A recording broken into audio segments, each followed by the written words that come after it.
now, you're clear to the Spokane Airport by Springbank 1 departure flight plan route. Depart runway 17. Your squawk code is 1743.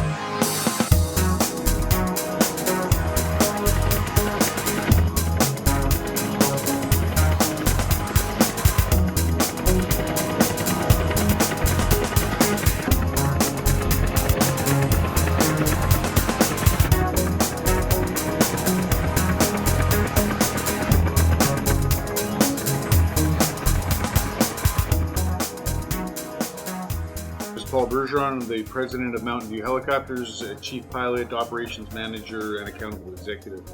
My name's Nadia Bossman. So I've been flying for Mountain View Helicopters for about 3 winters doing flight instructing, and I've been a pilot for 5 years. Hi, I'm Curtis Naden. I'm the chief flight instructor for Mountain View Helicopters Flight School here in Calgary Springbank Airport. And we have 4 full-time instructors, a couple part-time instructors. We do mountain training, we do IFR training, we do night ratings, we do vertical reference training, anything to do with a helicopter, we'll train someone to do it. My name is Sean Peters, I'm a student at Mountain View Helicopters. Well, I decided to come here after doing my familiarity flight, and Ashton was great, everything felt really comfortable. I wanted to see if I enjoyed flying. I liked the thought of flying, and then when I got up there, I just completely fell in love with it. So, Springbank Airport is situated 4,000 feet above sea level, and at that altitude, the air is a lot thinner than it would be at sea level, so flying a helicopter is a little bit more difficult. Power management skills are exceptional here due to the fact that we are at 4,000 feet and using the Robinson R22 as our primary trainer. Well, my name is Adam McInnes. My experience at Mountain View so far, I'm about a month into the program here, and it has been a lot of fun. It's been really challenging. It's been a lot of studying. It took me about 2 years before I actually decided on a school.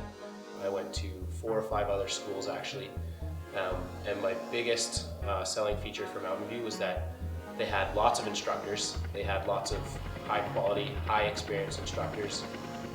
They had lots of machines that I could fly, so they've got the Robinson R22, the Robinson R44, as well as the Bell 206 Jet Ranger, and the flight instructors are incredible. They're patient, they also work in the industry, and they're all well known within the industry, and so having that connection as a leg up to start my career is, I think, going to be very beneficial and very positive. We have a very good placement rate for our graduates. We've been up to 100% out of some classes have been hired on right out of school, but our average is about 80%.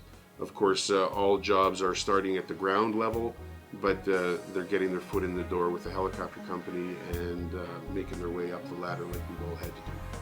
Graduate and become a commercial pilot and are able to go out and get work, and so that's a pretty rewarding thing to see them. Also, to see those students out working in the industry with you as well is pretty good. The thing that got me interested was not being at a desk and being able to spend time outside and seeing things that you don't normally get to see by a vehicle. I've had a great experience in the industry. Here we do have quite a few women, and I've met quite a few really fantastic female pilots in the industry. There seems to be more female pilots in the fixed wing industry than in the rotary wing.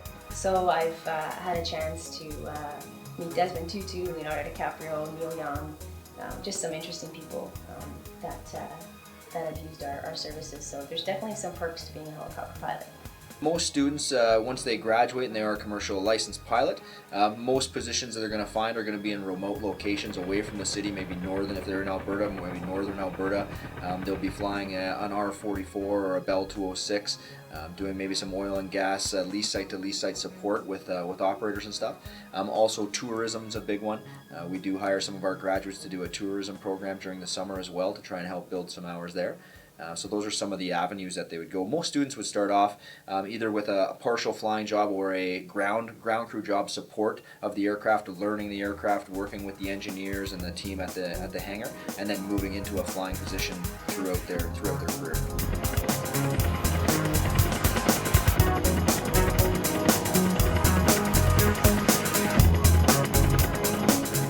I think just the helicopter itself, everything that it can do, and you know that it's able to go out and land in these small little locations, remote sites. You don't have to be at an airport. Very neat, very touchy, sensitive things to fly. You're always using both hands, both feet all the time, so a lot of multitasking keeps you busy, and the visibility out of the helicopter, it's all bubble, right? So it's very good visibility. So it's pretty neat to fly. Our classes are primary people right from the age of 18 coming out of high school and getting into it, to we've had we just graduated a gentleman that was right just under 60. Paul has extensive experience in the industry, and I think that experience is invaluable to any student and anybody interested in flying helicopters for a career. There was nothing but good reviews of Mountain View, so I was like, I might as well go try it out, and it was the first one I did and fell in love. So.